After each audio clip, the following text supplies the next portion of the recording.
So, seen any good moves lately? Welcome back to Seeing Good Moves Lately. I'm your host, Joey Olberding, and today I wanted to talk about something that I've been seeing, well, a lot popping up in recent years, which is new competition reality shows. It seems like every single year, CBS or, NBC or whomever else is trying to throw together a new competition reality show because, well, they're a big deal. Survivor only got bigger and bigger during COVID, and we see the repercussions of that happening to this day. But it made me wonder, what creates a successful competition reality show?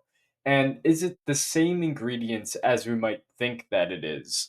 What separates a Traitors from a The Summit? And are they really so different in terms of the pure ratings? And that's something that I've sort of been fascinated about because it seems like every year I'm watching Survivor and they'll have an ad for watch the summit or watch extraction or watch buddy games or whatever else. And I'm like, who would sit down and watch this stuff? And we see over and over, time after time, these shows get canceled. The summit only lasted one season.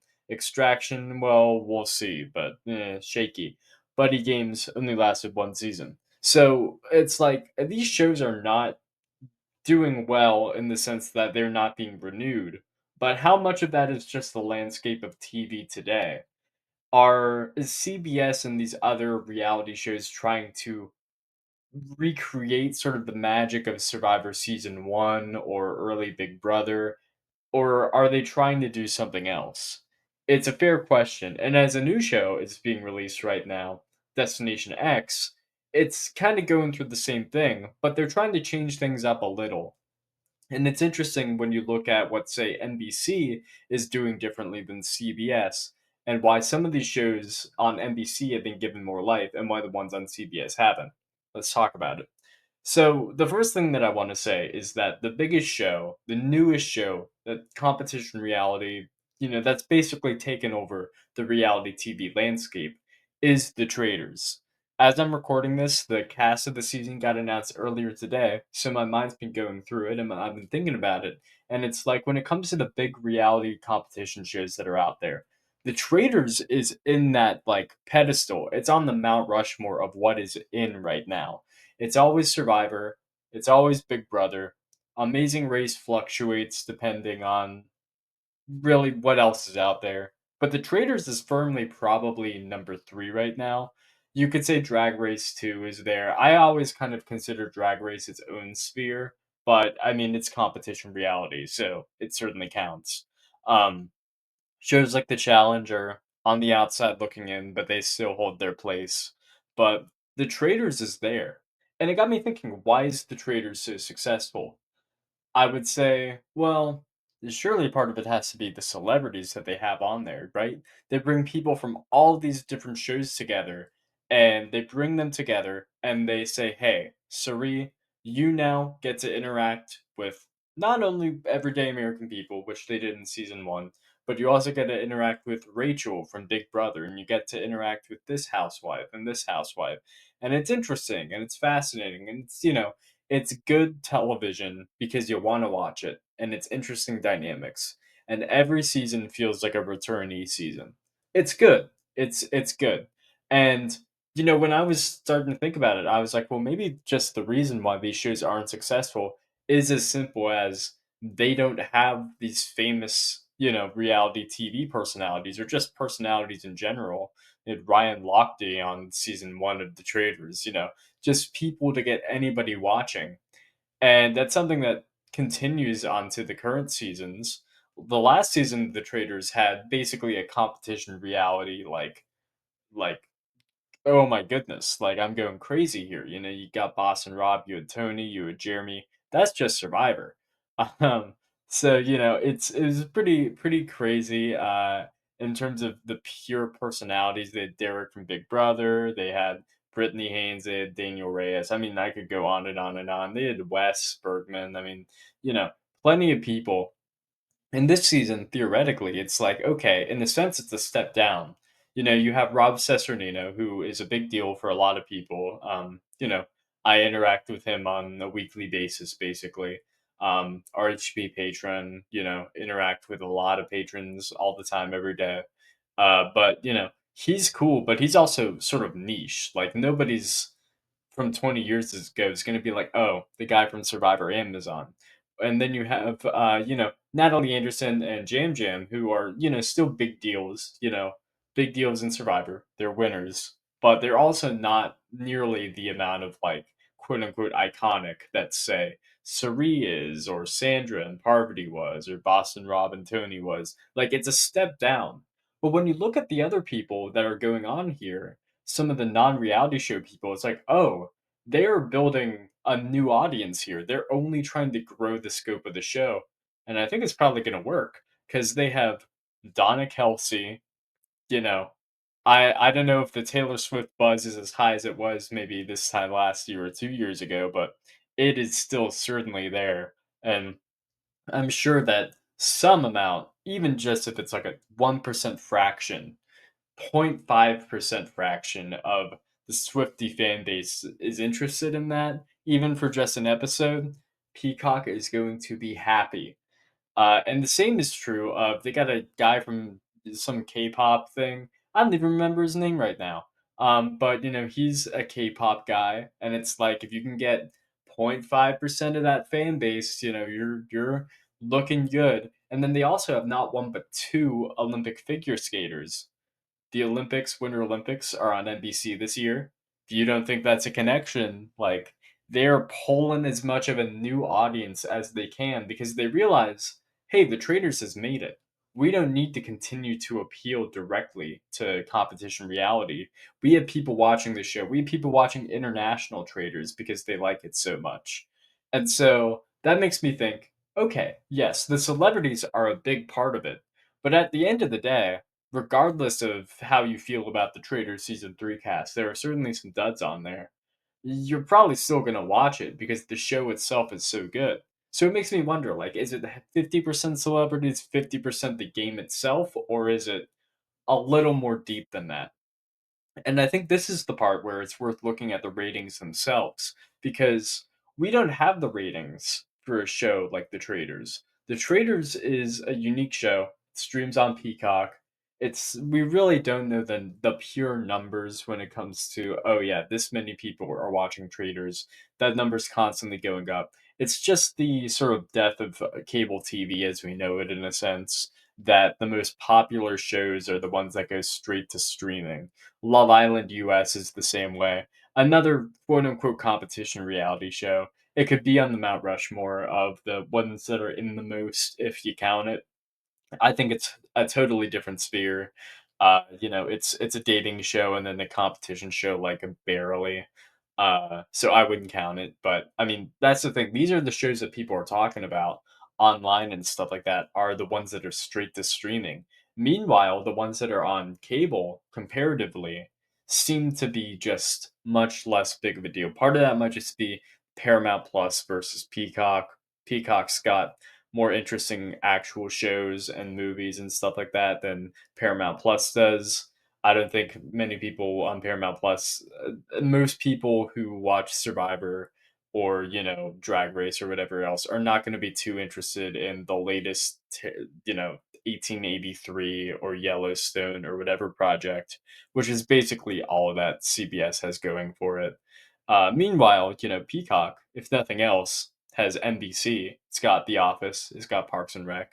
It's got a lot of good sitcoms, and that sort of falls more in line with the entertainment, the pure entertainment, like popcornness of a lot of reality TV shows, such as the intentional camp of, say, The Traders or Deal or No Deal Island or Love Island or what have you.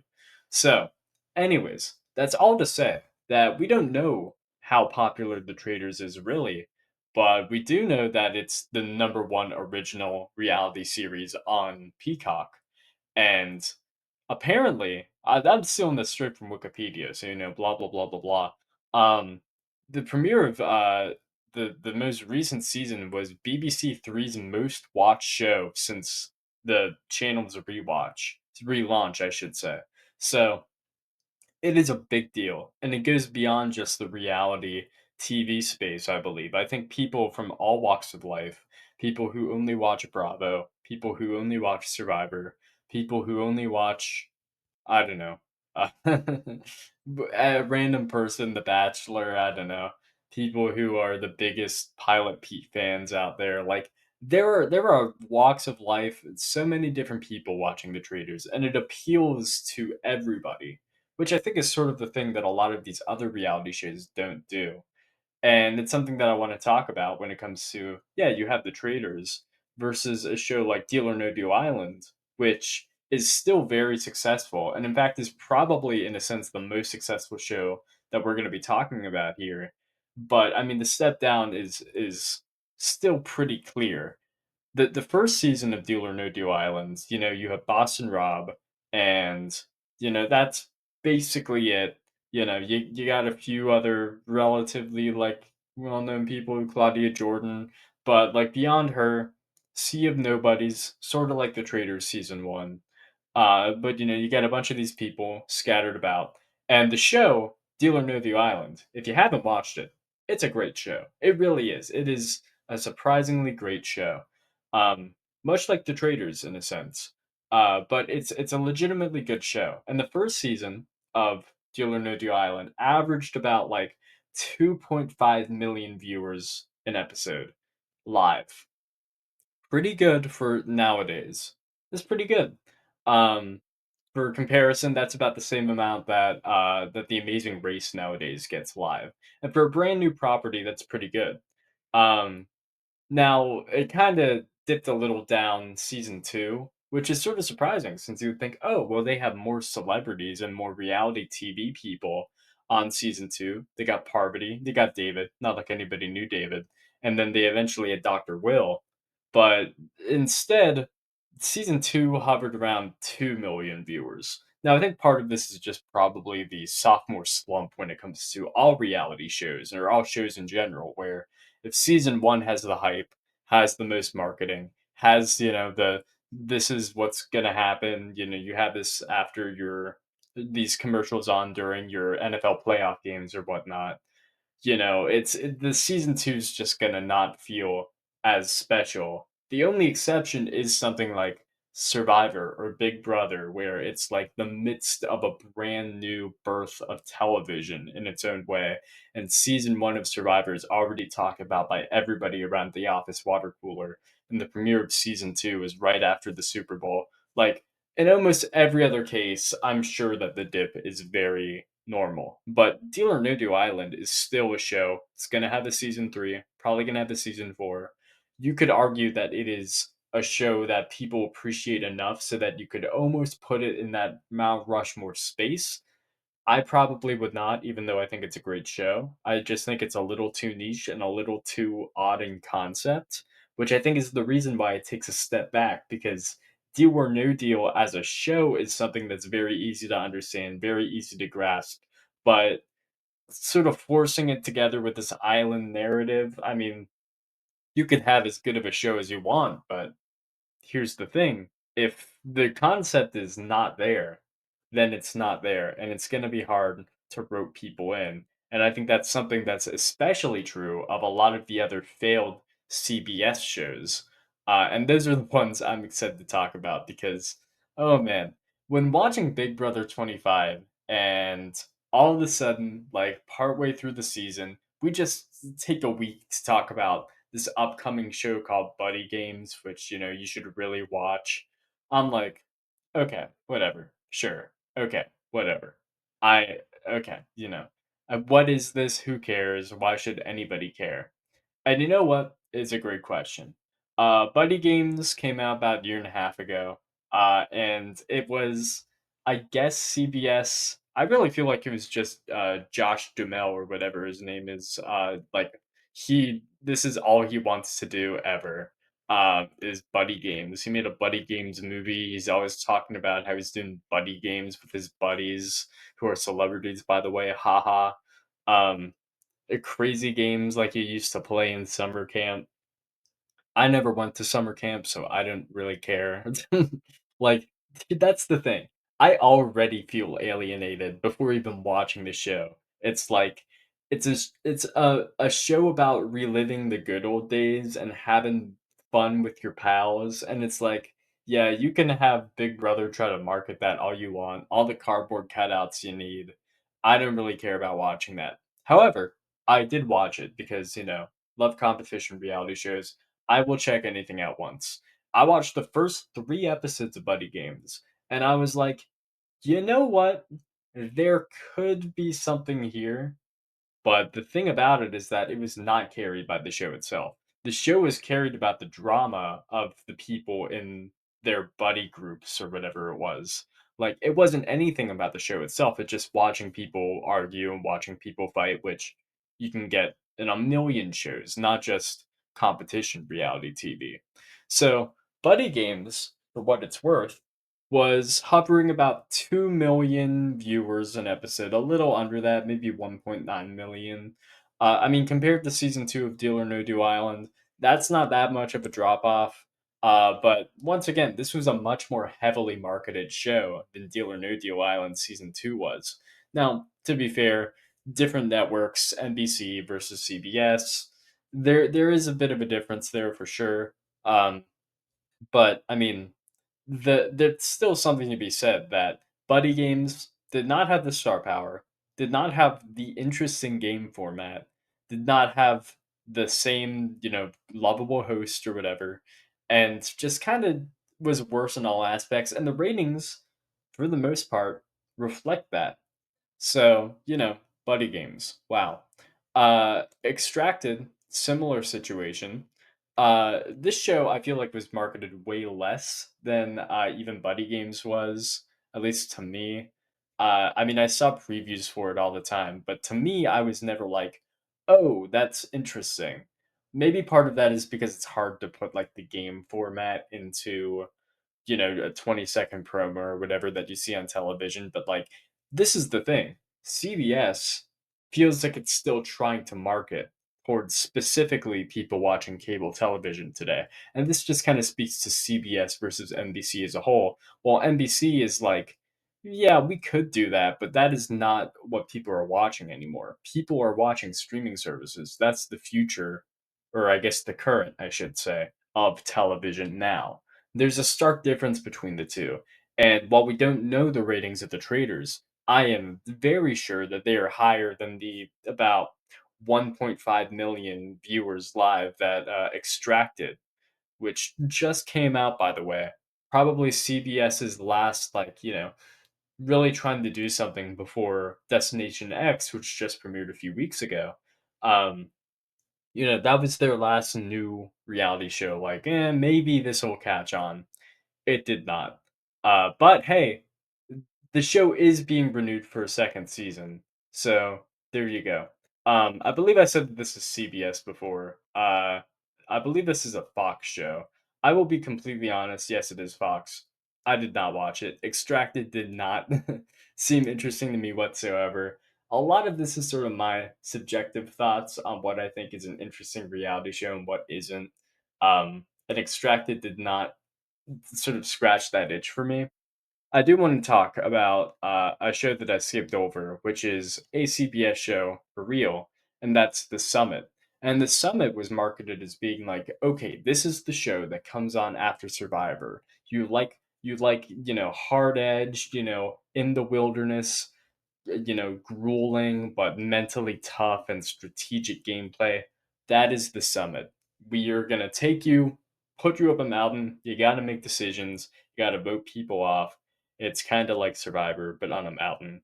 And, we got Manu Bennett. Don't you know who Manu Bennett is? He's hosting it. So be excited.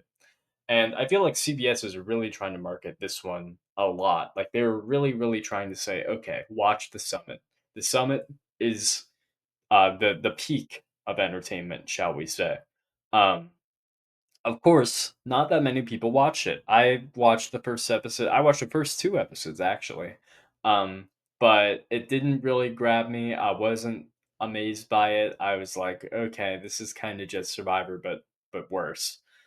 So it averaged about say 1.9 million viewers again, similar to Buddy Games in that sense is a little maybe a little higher than Buddy Games, but still not a lot of people watching it. And it's like how much of this is the core concept? If you look at Extracted, if you look at the Summit, is it just something wrong with the game design itself?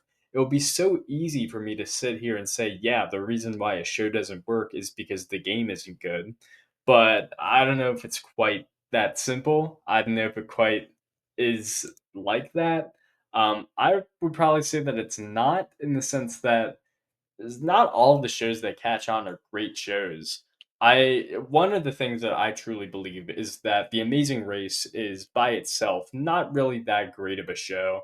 I think it certainly seems cool and is a very cool concept, but as a show itself, I think it is good background noise.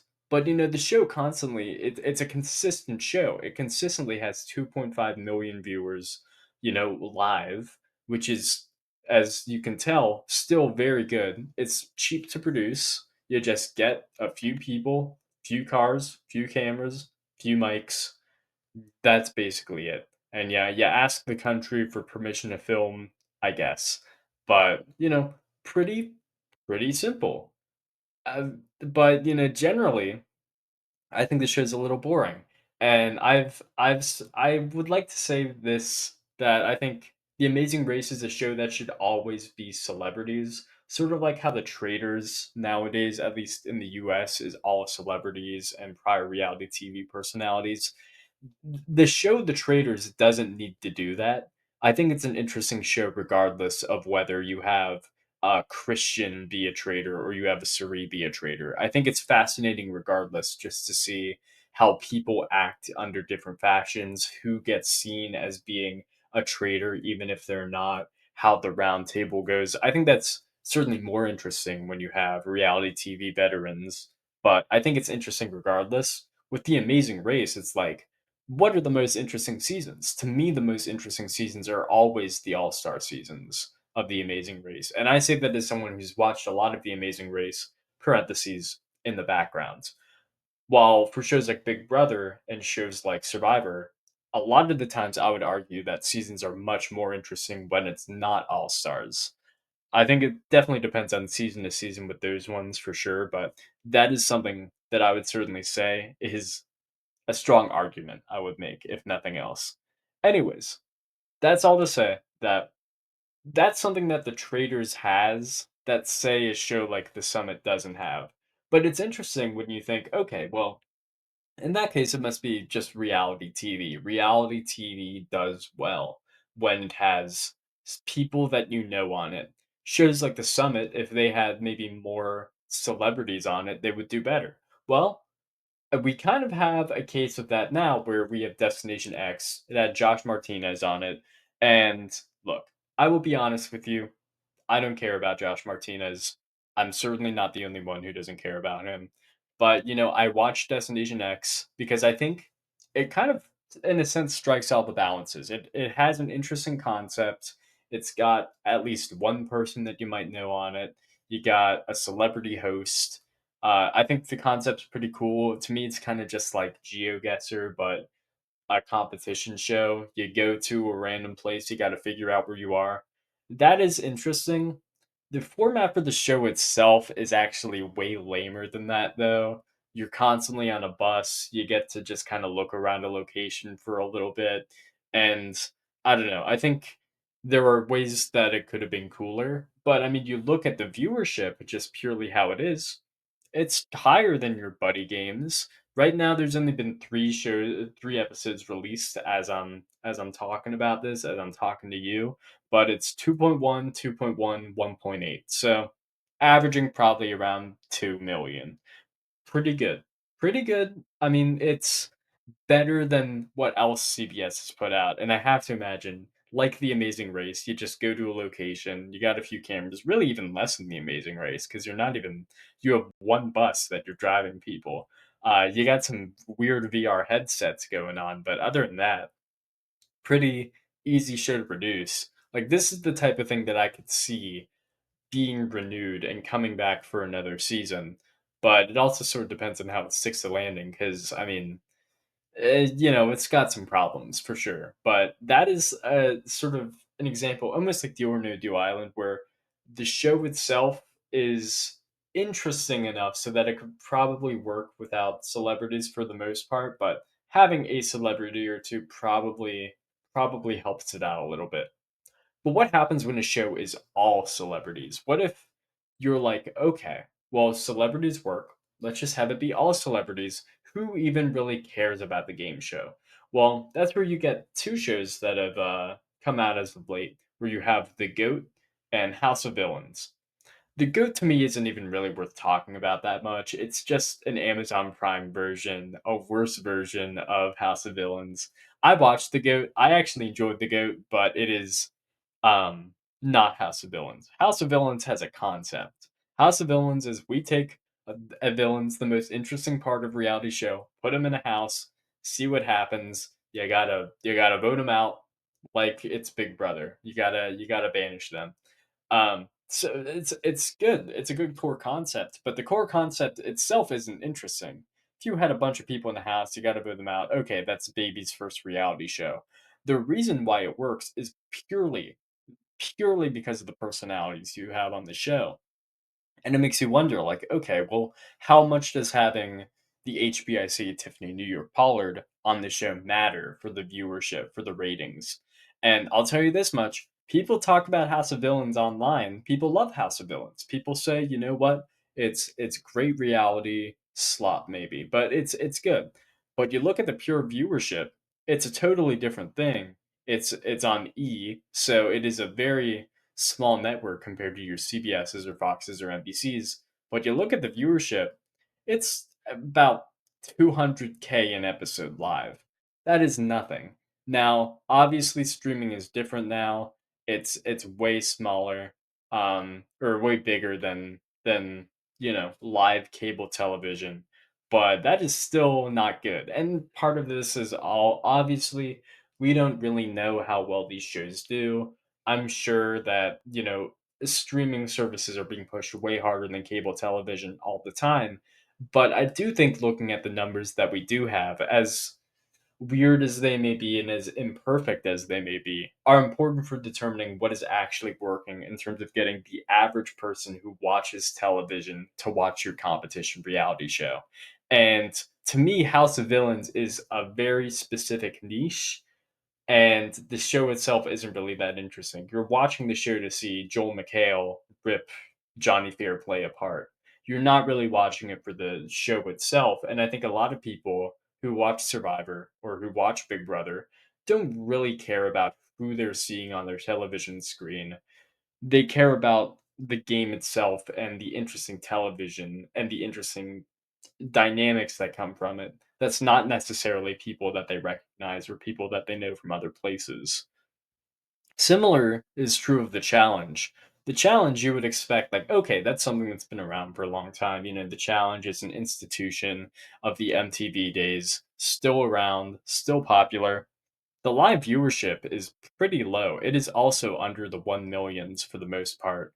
Um, I looked at the most recent seasons. You would think some of the, battle of the eras and search for a new champ or whatever the taglines are would be, popular and would be like, okay, this is going to breathe some new life into the franchise. And maybe it did to some extent, but the viewership, the live viewership does not reflect that. So it's interesting because you look at Deal or No Deal Island and the Traitors, and it's like, oh, these are shows that the backbone is the celebrities that they have on it.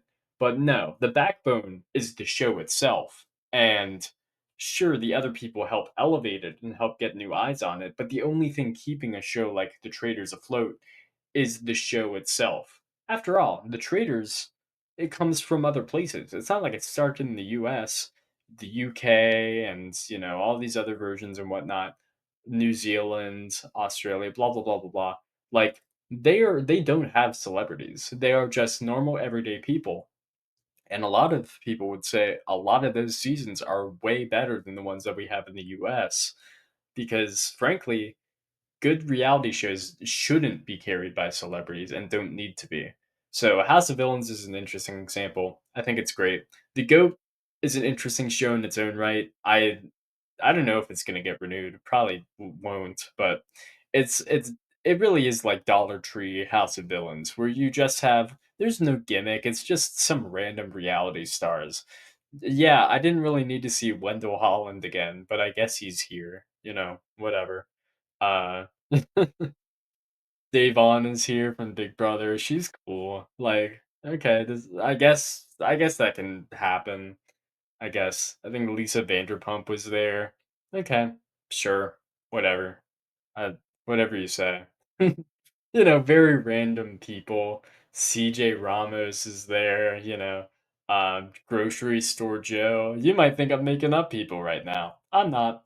But I watched that show. I enjoyed it. I enjoyed that a little too much, I think. But anyways, what am I saying here in the end? Yes, it is the actual shows that matter. The actual shows that people are going to watch. The Amazing Race might not be a great show for me, but it averages in terms of total viewers, not just, normal viewers, but like in terms of DVR and regular viewers. It averages still about 4 million viewers an episode. And it's like, to me, that's wild, but it also makes a lot of sense because at the end of the day, The Amazing Race is a show that's beyond just reality competition show. You don't need to be super into the competition aspect of it to enjoy it. You can just see them going to Japan and being like, "Oh, that's cool. They're in Japan right now." Or you can see them frantically completing a silly challenge where they're eating things trying to figure out which one is a chocolate bar or not. Like, these are the intrinsic things that make reality TV entertaining for everybody. To me, I definitely value the strategic elements of competition reality shows more, but I also don't only need that. A balance is the most important thing. That's part of the reason why Survivor is so good, because you have the balance of probably arguably being the most strategic show that's still popular out there, while also being the most, at least in maybe its early days, maybe not anymore, but at least for the first maybe 25 seasons of Survivor, it was also a show about survival and about living on an island and completely taking you out from everyday America. Or Big Brother's kind of the same way, where it's like it's strategically complex. You get as much show as you want with the live feeds, but at the same time, it's being trapped in a house, and you gotta live with these people to win money. And it's like, that's interesting. These are interesting concepts. While I think shows like even The Challenge, like, I like The Challenge. I've enjoyed quite a few seasons of The Challenge, but at the end of the day, the horror concept alone doesn't separate itself from really any other show. It's, you know, live in a house, kind of beat them in challenges, kind of, but it came after Big Brother. And I'm not saying the challenge doesn't have its place in reality. I enjoy the challenge, I like it, but a lot of it is renewed rivalries and renewed chaos and bringing CT and Johnny Bananas back time after time and seeing, well, how are they going to interact with these new people and who's going to come out on top this time? Bananas has won 7 times. CT's won, what, 4 or 5 times, if not more. It's like these things are meant to sort of fold over on itself, and you're meant to be a fan of the people on the show less than the show itself, if that makes sense. And when it comes to creating a new reality show, you can't do that. You can't just assume people will be on board with the personalities alone. And I'm not even saying that shows like The Summit or Buddy Games necessarily do that. It's just that they invest too hard in a core concept that is not interesting, comparatively. Comparatively to the intrigue that you might get from either somebody who's really into reality TV, who might watch House of Villains, or somebody who might not watch any other reality TV at all, who watches maybe The Amazing Race. So there you go. It's just a little topic that's been on my mind lately when it comes to new competition reality shows, because there's always one being announced. I'm sure if you give it like a month or two, there will be a new show that's been announced that doesn't really have anything too interesting, no real quote unquote sauce like that, blah, blah, blah. And it's like, who's going to watch this? Well, it depends on how interesting the actual concept is, not just for people like maybe you or I who are super in the reality TV space, but for everyday people, for people who go to work and, are just like looking for something to watch on a Wednesday night that maybe isn't Survivor. You know, it's stuff like that that I think is interesting, and it helps guide the reality TV space. Because with that in mind, you can see why a show like Traitors is still successful, even if it has all celebrities, because the concept of maybe a whodunit in a mansion is still interesting. And it certainly brings all these people from different walks of life around. And I'm sure even if season 4 is a downgrade from season 3, which in my opinion it almost inevitably will be because of just how good that season was, then still don't be surprised when it seems like more eyes are on it than ever before, just because Peacock is constantly growing that audience sideways and finding new people to put new eyes on the show. There are more unique people from different properties in the new season of The Traders that's going to be coming out than there have been in certainly season 1, season 2, or season 3. Got figure skaters. How random is that? But that just goes to show how good the Traders is as at getting eyes on it is, and really making it the topic of conversation in the reality space, which shows like the summit just can't do. So there you go. If you enjoyed this little tirade, please feel free to let me know. And if you didn't, you could let me know that as well. But other than that, thank you. Have a good one, and goodbye.